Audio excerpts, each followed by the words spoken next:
আপনার সমর্থন ছাড়া আর্জেন্টিনা, ব্রাজিল, জার্মানি বা পর্তুগালের কিছুই আটকে থাকবে না।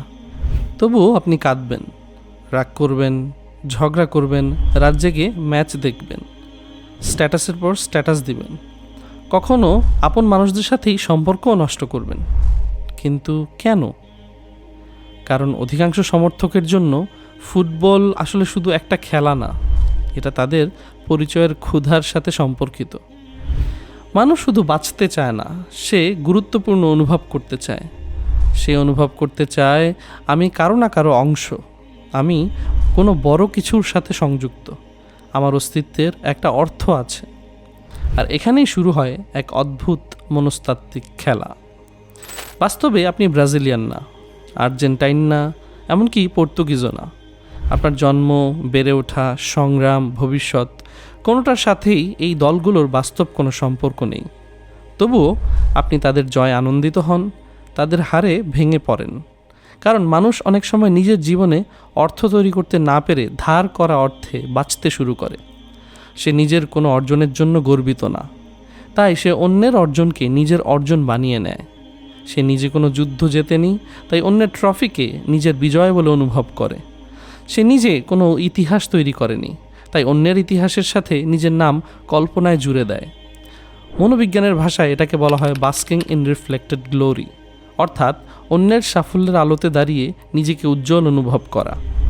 যখন একজন মানুষ নিজের পরিচয়, মর্যাদা এবং আত্মমূল্যকে নিজের চরিত্র, জ্ঞান, কাজ বা অবদানের উপর না দাঁড় করিয়ে একটা ফুটবল দলের উপর দাঁড় করায়, তখন সে অজান্তেই নিজের সত্তাকে অনেক ছোট করে ফেলে।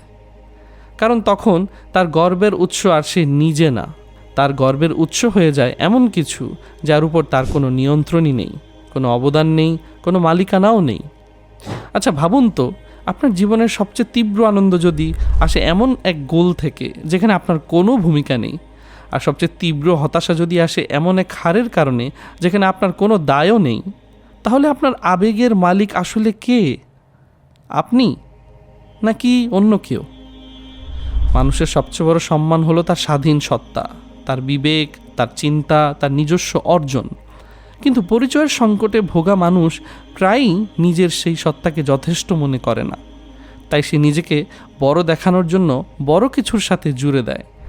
কেউ দলের সাথে, কেউ সেলিব্রিটির সাথে, কেউ রাজনৈতিক দলের সাথে, কেউ জাতিগত অহংকারের সাথে, কেউ বা আবার ফুটবল দলের সাথে। কারণ নিজের ভেতরে শূন্যতা থাকলে মানুষ প্রায়ই বাইরে পরিচয় খোঁজে, আর সেই ধার করা পরিচয় কিছু সময়ের জন্য তাকে উষ্ণতা দেয় বটে, কিন্তু কখনো পূর্ণতা দেয় না। কারণ সত্যিটা খুবই নির্মম।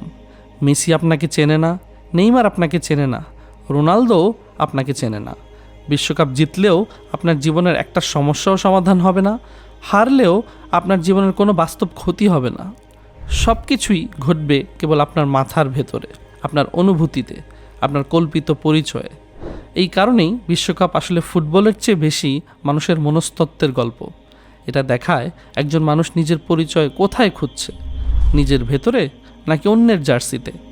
কারণ শেষ পর্যন্ত মানুষের সবচেয়ে বড় ট্র্যাজেডি হয়তো কোনো দলের হার না, বরং এই যে সে নিজের জীবনে এমন কিছু তৈরি করতে পারেনি যার জন্য গর্ব করতে পারবে। তাই তাকে অন্যের গোল, অন্যের ট্রফি, অন্যের ইতিহাস ধার করে বাঁচতে হয়। আর একজন মানুষ নিজের জীবন না বাঁচে ততদিন সে কোনো না কোনো দলের সমর্থক হয়েই থাকবে, কিন্তু নিজের গল্পের নায়ক আর হয়ে উঠতে পারবে না।